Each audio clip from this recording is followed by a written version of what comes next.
Kush është për? Atëherë konstatoj që me 5 vota për. Konsumatorët kanë të drejtë të furnizohen nga FMF vetëm për një periudhë të kufizuar kohore. Bordi ka vlerësuar se janë plotësuar kushtet që të caktohet furnizuesi i përkohshëm. Qëllimi i këtij prezantimi është t'ju paraqes në mënyrë të qartë kronologjinë e zhvillimeve, bazën ligjore dhe propozimin e ZRE-s për caktimin e furnizuesit të mundësisë së fundit me akt të veçantë. Fillimisht sa i përket kornizës ligjore, ligji për energjinë elektrike, gjithsesi në nenin 40 përcakton se furnizuesi i mundësisë së fundit ekziston si mekanizëm mbrojtës për konsumatorët, me qëllim që furnizimi me energji elektrike të mos të ndërpritet në rastet kur konsumatori mbetet pa furnizues për shkaqe që nuk varen nga vullneti i tij. FMF nuk është furnizues tregtar i zakonshëm, por një mekanizëm mbrojtës i shërbimit publik për garantimin e sigurisë së furnizimit përkohësisht.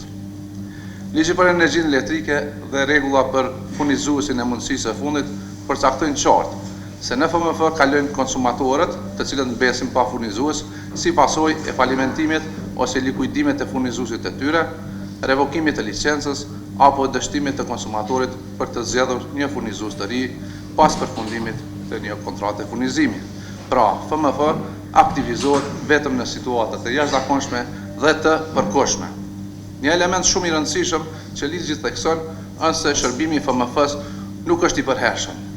Konsumatorët kanë të drejtë të furnizohen nga FMF vetëm për një periudhë të kufizuar kohore, e cila sipas kornizës ligjore në fuqi nuk mund të zgjasë më shumë se 60 ditë.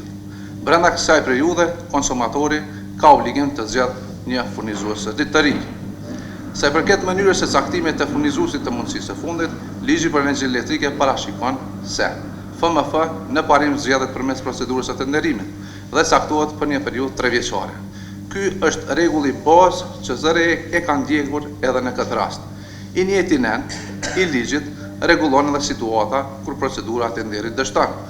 Në këto raste, ligji autorizon ZRE-n që për të garantuar vazhdimsinë e furnizimit të caktojë përkohësisht një furnizues të mundësisë së fundit për një periudhë jo më të gjatë se 6 muaj, brenda së cilës duhet të zhvillohet një procedurë e re tenderimi. Ligji parashikon edhe më tej dhe qartë se në rastet se edhe procedura e dytë e tenderimit dështon, ZRE cakton furnizuesin e mundësisë së fundit me akt të veçantë për një periudhë 3 vjeçare, duke vendosur obligimin e shërbimit publik në pajtim me nënin 5 të ligjit për energjinë elektrike. Pra, kjo dispozit është menduar pikërisht për situata si kjo aktuale kur nuk ka reagim përmes tenderimit. Në aspektin faktik, me vendimin 1544/2022 të datës 29 korrik 2022, Keku është caktuar si furnizues i mundësisë së fundit për periudhën 3 vjeçare. Pra, nga 31 korrik 2022 deri me 30 korrik 2025. Me afrimin e përfundimit të kësaj periudhe, në mars të vitit 2025, është hapur procedura e tenderimit për zgjedhjen e furnizuesit të mundësisë së fundit, e cila ka dështuar për mungesë të ofertave. ZRE ka nxjerrë njoftimin për anulim tenderi për zgjedhjen e furnizuesit të mundësisë së fundit, pasi që nuk janë plotësuar kriteret bazë të përcaktuara me nenin 4 paragrafi 1 të rregullës për furnizuesin e mundësisë së fundit, i cili parasheh, citoj, konkurenca për caktimin e furnizuesit të mundësisë së fundit do të konsiderohet e vlefshme nëse jo më pak se 2 tenderues kanë përmbushur kriteret përkatëse të pranueshmërisë.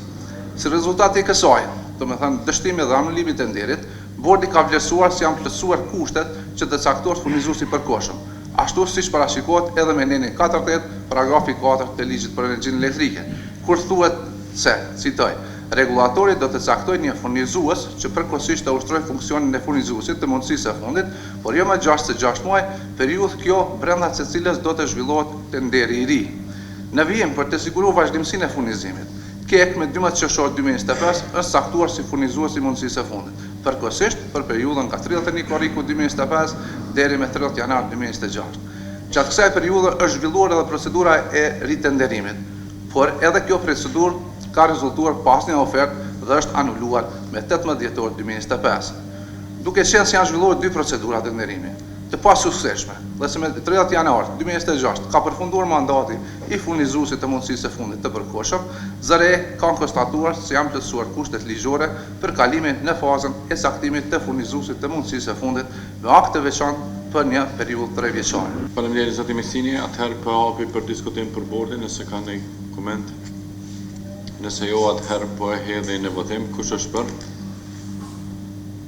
Atëherë konstatoj që me 5 vota për, përcaktohet edhe furnizuesi i mundësisë së fundit për periudhë 3 vjeçare, siç është prezantuar edhe nga stafi, që me qenë se kanë dështuar 2 proceset e tenderimit dhe s'ka pas asnjë të interesuar që të marrë pjesë në këtë proces ose të marrë këtë obligim në procedurat konkurruese, siç është e përcaktuar me ligj.